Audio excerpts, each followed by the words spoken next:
ირანი მძიმე მარცხს განიცდის მას შემდეგ, რაც სირიამ 226 ხუმბარა ჩამოართვა და ლიბანმა ტანკები სამხრეთში გაგზავნა. 2026 წლის 21 ივლისის ბოლო საათებში სირიის საზღვრისა და საბაჟოს გენერალურმა ადმინისტრაციამ გამოაცხადა, რომ დამასკოსა და ბეირუთს შორის მთავარ სახმელეთო გზაზე 226 RGC ტიპის ხუმბარა ამოიღეს.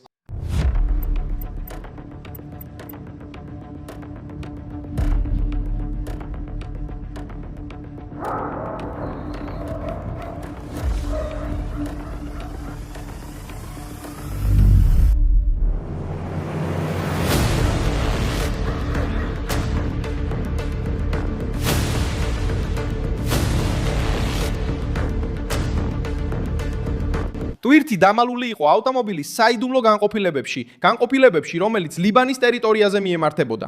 საგუშაგო ფაქტობრივად ლიბანის საზღვართან ახლოს მდებარეობს. ეს არის სტრატეგიული გადასასვლელი ავტომობილებისთვის, ტვირთისთვის და მგზავრებისთვის, რომლებიც ორ ქვეყანას შორის გადაადგილდებიან.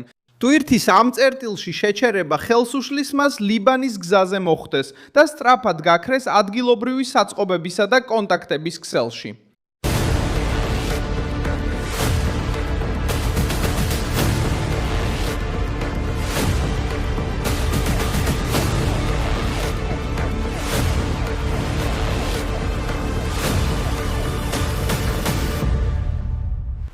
სირიის საბაჟოს მიერ გავრცელებულ ფოტოზე ასობით ნაწილი ჩანს შეფუთული და დალაგებული დიდ მაგიდაზე. სამი კაცი დგას ტვირთის უკან ოფიციალური დოკუმენტირების დროს. სურათები მიუთითებს, რომ მანქანა სპეციალურად იყო მომზადებული ტვირთის დასამალად, ჩვეულებრივი შემოწმების დროს. გრანატები განთავსებული იყო მანქანის ფარულ ადგილებში, რაც მიუთითებს წინასწარ დაგეგმილ მცდელობაზე, გადაეკვეთათ საზღვარი ეჭვის გაჩენის გარეშე. საბაჟომ განაცხადა, რომ ოპერაცია არის კონტრაბანდის ქსელების წინააღმდეგ ბრძოლისა და სირიის საზღვრებზე კონტროლის გაძლიერების მცდელობის ნაწილი. პირველმა ოფიციალურმა ინფორმაციამ არ გაასაჯაროვა ამ კონკრეტული პარტიის საბოლოო მიმღების ვინაობა. მიუხედავად ამისა, კონტექსტი პირდაპირ უტყამს ირანულ ღერწს. დაახლოებით ერთი კვირის წინ სირიის ხელისუფლებამ შეაჩერა კიდევ ერთი ტვირთი, რომელიც გადმოდიოდა ერაყის საზღვარზე და წინასწარი გამოძიების მიხედვით სირიის ტერიტორიაზე უნდა გაელო და შემდეგ ჰეზბოლასთვის მიეწოდებინა ლიბანში. წინა ტვირთი კიდევ უფრო მძიმე იყო. ის შეიცავდა გრძელდისტანციურ რაკეტებს, ჯავშან ტექნიკის საწინააღმდეგო მართვად რაკეტებს და დრონებს. მასალა აღმოაჩინეს მას შემდეგ, რაც აგენტებს ეჭვი გაუჩნდათ ნავთობის გადასაზიდად გამოყენებულ მანქანაზე ალ-ტამფის საგუშაგოს მახლობლად. სირიის შინაგან საქმეთა სამინისტრომ განაცხადა, რომ იარაღი გადაეცემოდა ჰეზბოლას. ეს ზრდის ზეწოლას ნებისმიერ ქსელზე, რომელიც ცდილობს სირია გამოიყენოს როგორც დერეფანი ლიბანში შეიარაღებული ჯგუფების მოსამარაგებლად. ირანისთვის, რომელიც ჰეზბოლას როგორც თავის მთავარ მოკავშირეს მხარს უჭერს იმ რეგიონში, მორიგი ტვირთის დაკარგვა ნიშნავს რესურსების დახარჯვას ისე, რომ მასალა დანიშნულების ადგილამდე ვერ მიაღწევს. სანამ სირიის მარშრუტი დაბლოკილი იყო, ჯავშან ტექნიკა და ლიბანის არმიის მინიმუმ ერთი ტანკი ზალთარ ალ-ღარბიეში, ლიბანის სამხრეთით შევიდა.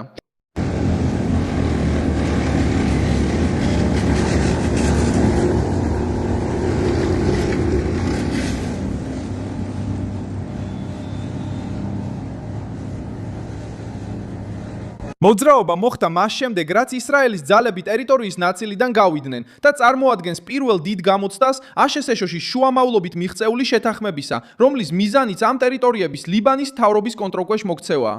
ამ ვიდეოში, რომელიც open source Intelმა 5 საათზე გამოაქვეყნა, ჯავშან ტექნიკა ჩანს. Aparecem atravessando uma área urbana. იმ დროს, როცა ადგილობრივი მცხოვრებლები ჯარისკაცების გადაადგილებას აკვირდებიან. ზოგიერთი სამოქალაქო პირი დაბრუნებას იწყებს, მაგრამ ლიბანის არმიამ მოსახლეობას თხოვა თავისუფლად არ შევიდნენ ქალაქში, სანამ სამხედრო ჯგუფები ქუჩების, სახლებისა და მიწის ნაკვეთების შემოწმებას არ დაასრულებენ.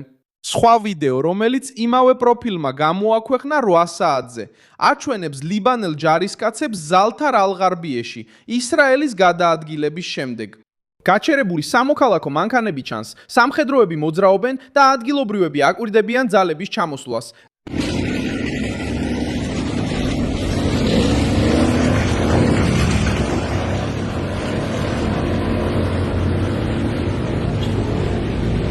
ეს მხოლოდ ერთი დროშის მეორეთი შეცვლა არ არის.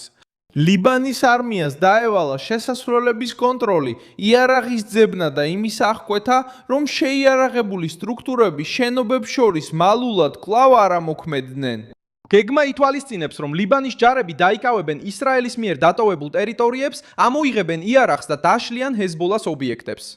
ისრაელმა განაცხადა, რომ პროექტი ეტაპობრივად განხორციელდება და გააფრთხილა, რომ ძალას გამოიყენებს თუ ჰეზბოლა დაბრუნებას შეეცდება. მებრძოლების შეღწევა ან სამხედრო პოზიციების აბის აღდგენა გათავისუფლებულ ზონებში. სწორედ აქ ლიბანიდან გაგზავნილი ტანკები ზრდიან ირანის პოლიტიკურ მარცხს. წლების განმავლობაში ჰეზბოლამ გაამაგრა თავისი ყოფნა ლიბანის სამხრეთში და საკუთარ ძალებს რეგიონის უსაფრთხოების პასუხისგებლად წარმოაჩენდა. ეხლა მთავრობის ჯავშან ტექნიკა სწორედ ამ სტრუქტურის შესაცვლელად შედის და იმისთვის, რომ ჯგუფმა ვერ შეინარჩუნოს შეიარაღებული კონტროლი სოფლებზე და გზებზე. კადრებში ასევე ჩანს დიდი კვამლის სვეტები თებინიცსა და მეის ალჯაბალში. კადრები აჩვენებს, რომ ლიბანის არმიის შესვლა ხდება ჯერ კიდევ არასტაბილურ ტერიტორიაზე, სადაც ისრაელი კვლავ აკვირდება ჰეზბოლას შესაძლო გადაადგილებებს. ზალთარ ალ-გარბიემ მძიმე განადგურება განიცადა ბრძოლების დროს. ქალაქის მერმა განაცხადა, რომ დასახლების ნახევარზე მეტი განადგურებულია და დარჩენილ სახლებს სერიოზული დაზიანებები აქვთ.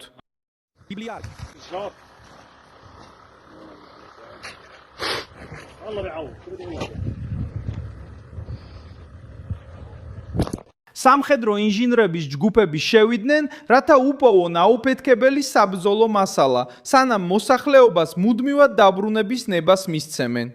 ოპერაცია ასევე წინ წაიწია ლიბანის პრეზიდენტის ჟოზეფ აუნის ვაშინგტონში ვიზიტის დროს.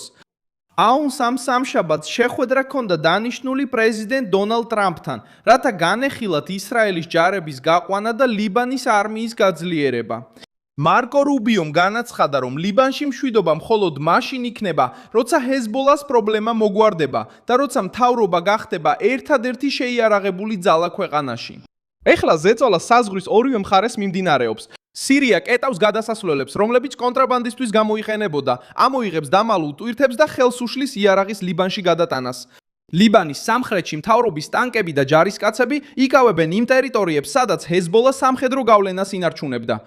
ყოველი დაკარგული ტვირთი და ყოველი გზა, რომელიც ოფიციალურმა ძალებმა აიღეს, ამცირებს რიფს რისკს და ამცირებს იმ სივრცეს, სადაც ირანის პროექტს შეუძლია გადაადგილება, იარაღის დამალვა და თავისი პოზიციების აღდგენა.